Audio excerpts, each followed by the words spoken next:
I'm 47 years old, and in a couple of months, I am getting married for the third time. All right. Do you have any doubts marrying me? So, my fiance Janelle and I met approximately 12 ish years ago. Um, I actually met her while she was bartending at the local country club. I went in with a friend a few times. And at some point, not too long after that, I called her up and asked her to go to dinner.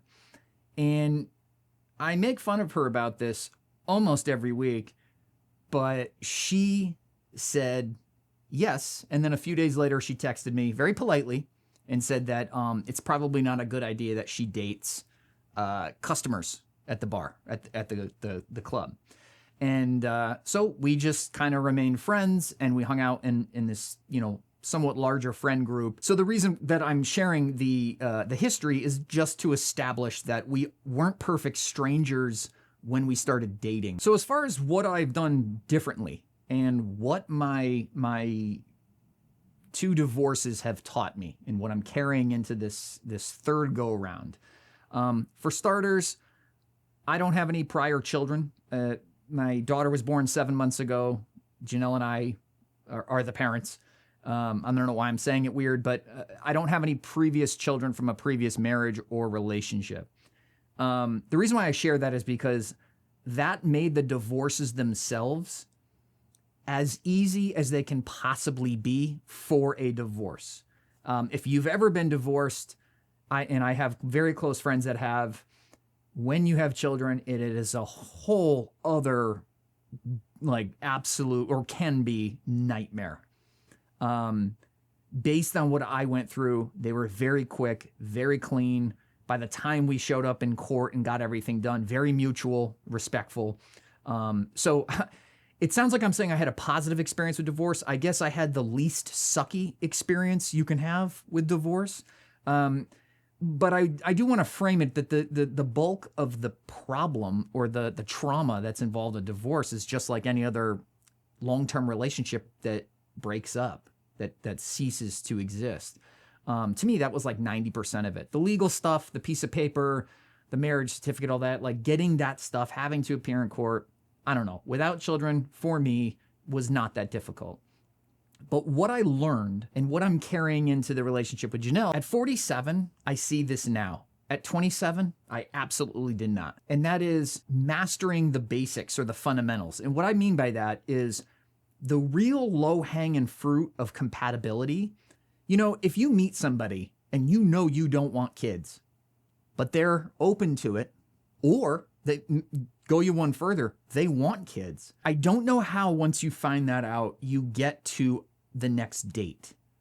And it sounds like I'm being kind of unfair and a little critical, but I did this too much in the last 20-something years where when I ran up against something that I felt, oh, me and this person aren't compatible here, I would think to myself a few things. And one of them was like, what right do I have? I mean, everything else is awesome with this person. Why wouldn't I just see where life takes me? I've talked about this in another video, making these short-term versus long-term choices for happiness.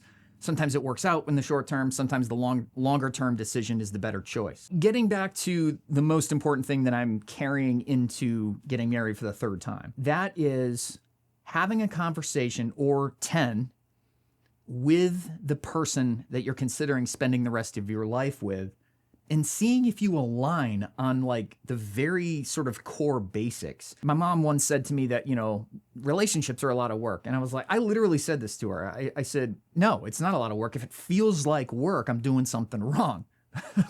That's something you say to your mom when you're 20 years old and you don't know shit. But what I realized after getting divorced a couple of times, that if you're not aligned on the basics, then the best chemistry, the best sense of humor, the best physical connection, the best whatever it is you want to, kind of insert there, those things will only take you so far. But if at the end of the day, you guys fundamentally aren't kind of aligned, and that is the biggest difference. And that's what I'm carrying forward in this relationship. Case in point, to give you an example, Janelle and I had a very productive conversation that I had never had. And I'm going to share with you why that's important. We had a conversation well before getting engaged. And I think we were only dating for like maybe not even a year. And she brought it up. She's like, we've never talked about how we would want to raise children. And I knew from the moment I met Janelle, she always wanted to have a family. So I already had known that part. But she goes, we haven't talked about how we would raise our kids, where we would raise them, how important our families are. How do you want to educate them? All these things that, like, if I'm being honest, in the first year of dating for a lot of people, it's not sexy subject matter, right? It's not a lot of sizzle there.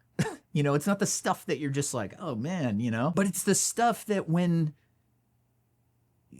month 3 turns into year 5 or year 12 or year 15, sure, people can change their mind and they can change parts of their personality and they can just drastically change. But at least if you're aligned in the core stuff, and my divorce has taught me that, in hindsight, of course, that I ignored parts of me that kind of sort of knew, like in the dark recesses of my mind, that me and this person aren't fully aligned on 1 or 2 very important things. So where does that leave me today? I sit here today and I feel, it sounds weird to say, strangely calm and at peace. I'm not at a point in my life where I regret many things. I don't wish I could go back and spend the 7 or 8 years with, that I was married to somebody else and spend that with Janelle building a life together, because I really actually believe that all of those experiences shaped who I am and brought me to her at just the right time. To be the father I can be, to be the husband I can be, and all of this stuff. So if you told me a few years back that I'd be doing this for a third time, I'd be nervous. I'd be like, oh my God, I must be nervous as hell. I must be freaking out. I don't know what to do. And I've done that in my life a lot. This time, it just feels right. And I think that's the best way to frame it. And the last thing I want to leave you with is, I've heard, of course, listen, if you've been divorced, you've heard the jokes, you've made them yourself. I have heard hundreds of times in my life from friends, from coworkers, from people I don't even know that well. I'm the punchline of the group being divorced. I see it a bunch of different ways. I envy the people that were able to keep, and I'm very impressed by, get married when they're 25 and they're 60, they're 50. They seem to be getting along great. Their best years still feel ahead of them. And all these, I don't want to call them success stories, but I guess that's what it is. But I do think there's a stigma attached to divorce that is really, really short-sighted. I know as a man, and I'm not crying victim here, but I just know this because people have asked me in a pretty shitty way if this is what happened. People assume when they meet me, when they find out that I'm divorced twice, that I cheated, that I'm a scumbag, that I must be an awful partner, lover, whatever, all of the above. And I'm not going to sit here and take zero responsibility for the breakdown of a marriage. But my first marriage ended with adultery, and it was not by me. I don't sit here and go, oh, F that B, that's on her. She chose to make those decisions. Yeah, sure, she did. She had to live with whatever choices she made. I still had responsibility in the breakdown of that marriage. My second wife and I attempted to start a family, which went through multiple rounds of IVF. And if anybody has any familiarity with IVF, it's a pretty grueling process with the hormonal spikes and injections. We tried 3 rounds of it, and my ex-wife, my wife at the time, found out you're not going to have kids the way you thought you were.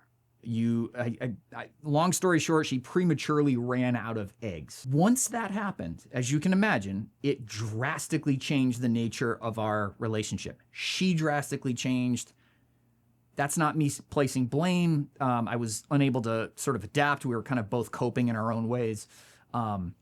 The point is, when people who actually ask me questions and want to know, when they find these things out, they're like, oh, I guess this is a long-winded way of me saying don't take any shit. You don't need to take shit. If you did something wrong in a marriage and you get divorced, you know what you did. Learn from it, pay it forward, take it forward, apply the lessons learned, and be a better person. I've got a lot of friends who have been married for like 30 years.